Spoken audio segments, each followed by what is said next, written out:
Yo bro, lo pernah gak sih ngerasa ada yang aneh banget di dunia voli? Kayak, lo lagi happy-happy aja ngeliat atlet Indonesia go international, tiba-tiba ada drama yang bikin gue nganga. Gila, bro, kali ini gue mau cerita tentang Megawati Hangestri yang bikin heboh seluruh dunia voli Turki. Ini beneran parah sih, sampai klub sekelas Fenerbahce aja sampai gemetar. Lo bayangin aja, baru kemarin-kemarin kita pada bangga dong, atlet voli putri Indonesia masuk ke Liga Top Eropa. Tapi kok malah ada drama yang bikin kepala pusing? Gue jamin deh, cerita ini bakal bikin lo auto penasaran.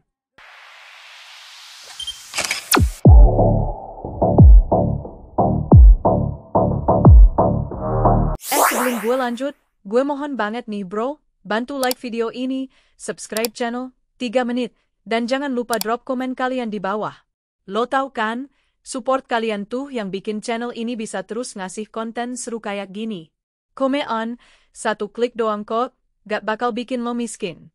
Oke bro, langsung aja kita bahas yang lagi viral banget. Jadi ceritanya, Megawati Hangestri yang notabene bintang voli Indonesia, tiba-tiba aja memutus kontrak secara sepihak sama Fenerbahce. Gila kan?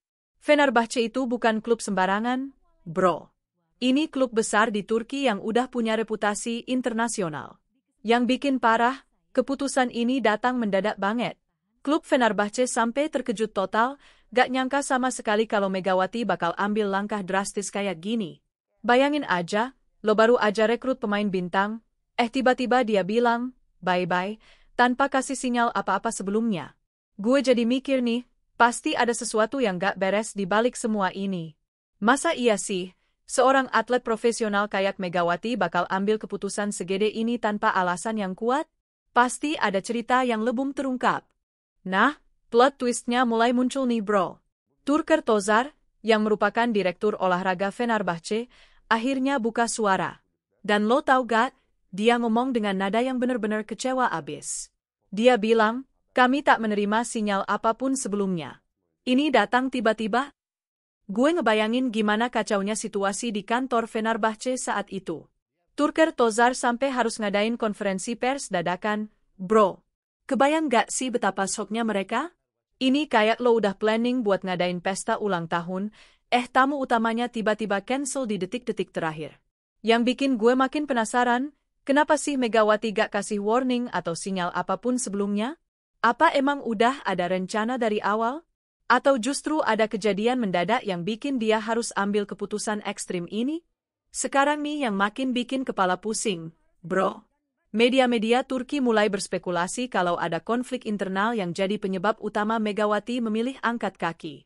Kata mereka, ini bukan masalah teknis kayak gaji atau fasilitas, tapi ada masalah non-teknis yang lebih kompleks. Gue jadi mikir, konflik internal itu kayak gimana sih? Apa mungkin masalah komunikasi? Atau justru ada politik internal klub yang bikin Megawati gak nyaman? Soalnya kalau cuma masalah gaji MAH, biasanya bisa dinegosiasikan. Yang gue denger-denger sih, mungkin ada perbedaan visi antara Megawati sama manajemen klub. Tapi ini masih spekulasi ya bro, belum ada konfirmasi resmi. Gue cuma bisa nebak-nebak aja berdasarkan pola yang sering terjadi di dunia olahraga profesional. Bro, sekarang situasinya makin panas. Turker Tozar udah gak bisa tahan lagi, dia ngasih pernyataan yang benar-benar emosional. Dia bilang, kami merasa dihianati. Kami menyambut dia seperti keluarga, tapi responsnya sangat mengecewakan. Gila sih, ini udah bukan sekedar kekecewaan bisnis biasa. Ini udah level personal banget. Bayangin aja, lo udah teriak seseorang kayak keluarga sendiri, tiba-tiba dia ninggalin lo tanpa penjelasan yang jelas. Pasti sakit banget kan? Yang bikin gue sedih juga sih, karena ini pasti bakal ngefek ke persepsi klub-klub Eropa lain terhadap atlet Indonesia. Mudah-mudahan ini cuma kasus isolated dan gak jadi stereotip negatif buat atlet-atlet Indonesia lainnya yang mau go international. Nah ini yang paling parah menurut gue, bro. Megawati bahkan belum sempat main satu laga pun sama Fenerbahce.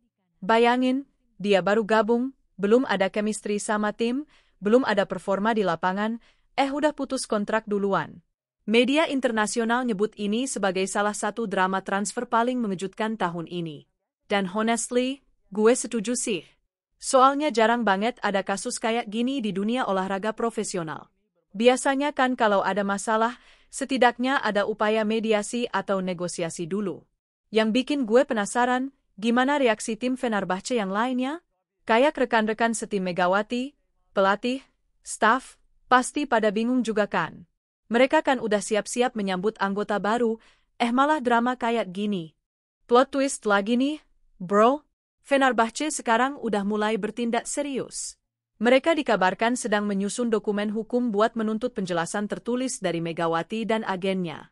Ini udah masuk ke ranah legal, bukan cuma masalah internal klub lagi. Gue rasa ini wajar sih, soalnya pemutusan kontrak sepihak pasti ada konsekuensi hukumnya. Apalagi kalau di kontrak ada klausul-klausul tertentu yang harus dipenuhi. Fenerbahce mungkin merasa dirugikan secara finansial dan reputasi.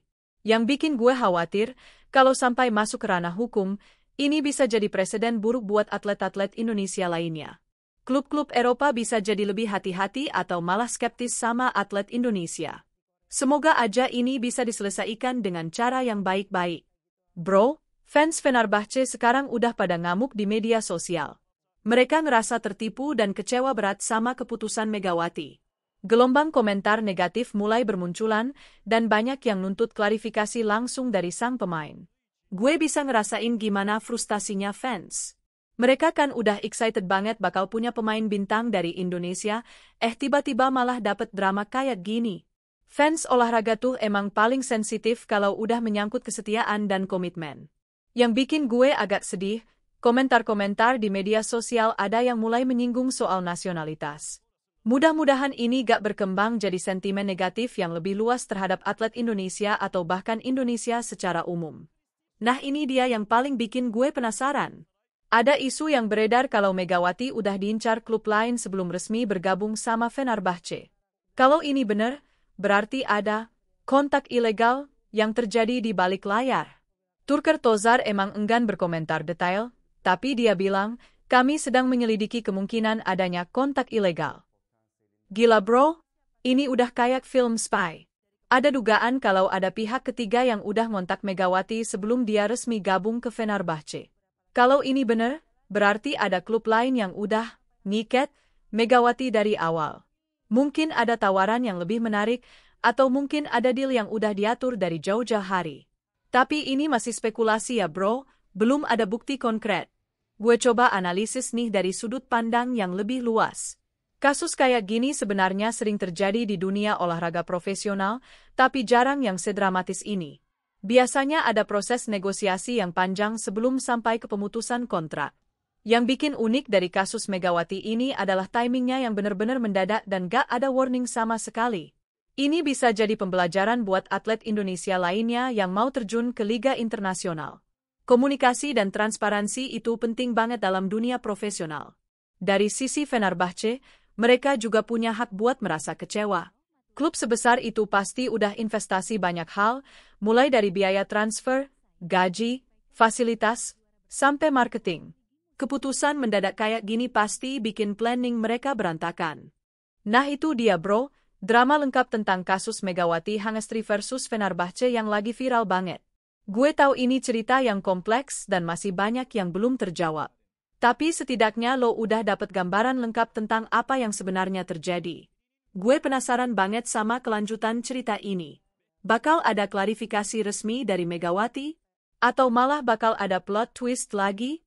Gue bakal terus update kalian kalau ada perkembangan terbaru. Discord. Artikel ini disusun berdasarkan laporan media, spekulasi publik, dan pernyataan yang beredar di berbagai platform. Tidak ada maksud untuk menyudutkan pihak manapun, termasuk individu, klub, maupun federasi terkait. Informasi dapat berubah seiring perkembangan situasi. Pembaca diharapkan bijak dalam menyikapi isi konten dan tidak menjadikannya sebagai satu-satunya sumber kebenaran. Makasih banget udah nonton sampai habis, bro. Kalau lo suka konten kayak gini, jangan lupa like, subscribe, dan nyalain notification bell-nya. Share juga ke teman-teman lo yang suka voli atau yang penasaran sama drama olahraga kayak gini. Drop komen kalian juga dong. Menurut lo siapa yang salah dalam kasus ini? Atau mungkin lo punya teori sendiri tentang apa yang sebenarnya terjadi? Gue bakal baca semua komen kalian dan siapa tahu bisa jadi bahan diskusi seru. Sampai jumpa di video berikutnya. Stay curious, dan tetap dukung atlet-atlet Indonesia kita. PAC out, bro!